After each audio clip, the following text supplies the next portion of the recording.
Now, with that in mind, let's turn to this passage here, verse 9. For then will I turn to the peoples a pure language, that they may all call upon the name of the Lord, to serve him with one consent. Now, God has this far-off purpose. This is called the teleological purpose of God. And we'll find it all through this section here, because now we're in the light, no longer in the darkness of the judgment, no longer in the day of the Lord that begins at night. Now the sun has arisen, and light is broken upon mankind. For then, he says, will I turn to the peoples a pure language. Now, when he says here a pure language, he doesn't mean that everybody's going to speak Hebrew. A great many people think that's it. And he's not going to turn them to some other language, that is, maybe some unknown language, and that everybody will speak that. The pure language that he's talking about here is not what some of us Texans thought. We thought it was going to be the Texas accent. Many of you people that have not agreed with my accent and you found it rather distasteful, I thought for a while that you were going to have to get accustomed to it, because that's what everybody would be speaking in heaven. But honestly, it doesn't mean that at all. The pure language means exactly what it says. The language will be pure. There'll be no blasphemy heard. There'll be nothing that's vile and vulgar. There will be nothing that'll be repulsive. The language will be that.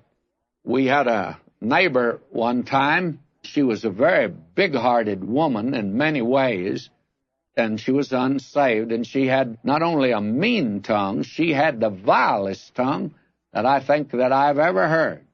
And actually, it was offensive to people in the neighborhood to hear her lose their temper at times, and you could hear her throughout the entire neighborhood. And it was very distasteful, so much so that some wanted to report her.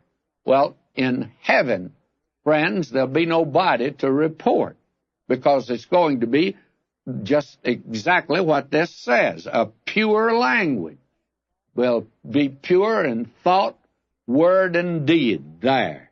And that is the thing that he mentions here.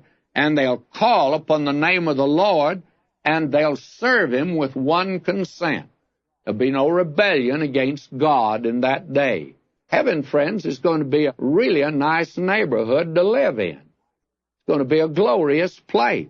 You're going to have some good neighbors there.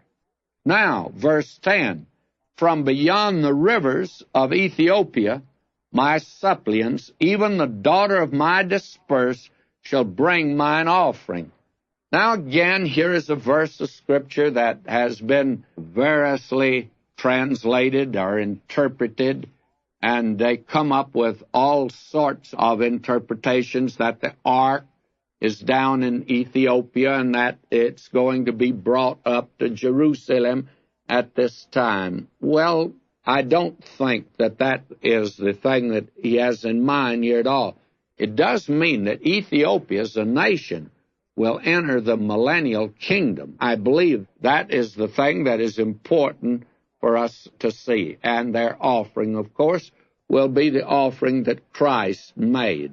And there are many myths, and in fact, there is a tribe down in Abyssinia or Ethiopia today that claim that they are Semitic, and they use the term, it's sort of like the word Philistine, that means immigrants. And they claim they can trace their origin back to Israel, that they are Israelites. Well, I think that is probably true. But I think we are reading a great deal here into this that doesn't belong here at all. And I think we just let it stand in its plain wording here.